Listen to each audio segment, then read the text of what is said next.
Sanghar member सूबाई assembly पारस der चयो आहे त पंहिंजे इलाइक़े जे अवाम जी भलाई लाइ कमु कयूं पिया। कोशिश आहे त रोड़ी केनाल बोर्ड मुतासिर जल्द खां जल्द पंहिंजे घरनि में मुंतक़िल थियनि। अहिड़ो इज़हार हुन गुज़िरियल ॾींहुं डिप्टी कमिश्नर सांगड़ इमरानुल हसन ख्वाजा सां गॾु ॻोठ आचड़ सांद, सांद मोरी ऐं हाशिम सांद समेत बोर्ड मुतासिर इलाइक़नि जे दौरे दौरान कयो। हुन जो त रोड़ी केनाल घारे सबबि इलाइक़े जे अवाम जो वॾो नुक़सानु थियो आहे।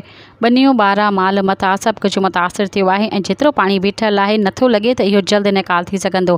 हुन जो त घारो नाअहलीअ जे कारण आहे। जंहिंजी कोताही हुजे उनखे सख़्त खां सख़्त सज़ा मिलणु घुरिजे। पार्टी क़यादत खे बि अपील कयां थो त टंडो आदम जे बोर्ड मुतासिरनि जी मदद कई वञे ऐं को अहिड़ो सिस्टम ठहे जो मुस्तक़िल तौर ते हिन क़िस्म जी कुदरती आफ़तुनि मां जान आजी थी सघे। इन मौक़े ते सहाफ़ियुनि सां ॻाल्हाईंदे डिप्टी कमिश्नर सांगड़ इमरानुल हसन ख्वाजा चयो आहे त रोड़ी केनाल बोर्ड मुतासिरनि जी परेशानी खां वाक़िफ़ आहियूं ऐं उन्हनि जी जल्द खां जल्द ॿीहर बहाली लाइ क़दम खयां पिया वञनि।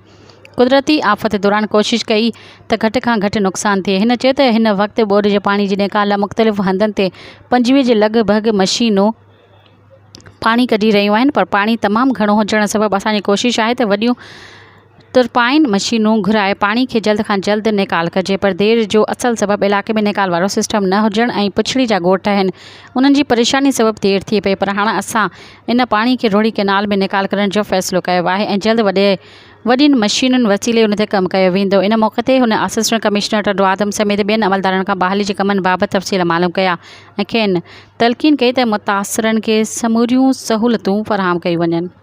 मज़ीद ख़बरनि ऐं तफ़सीलात लाइ विज़िट कयो असांजी वेबसाइट www.awamiNewsHD.com ऐं ॾिसंदा रहो अवामी न्यूज़ HD।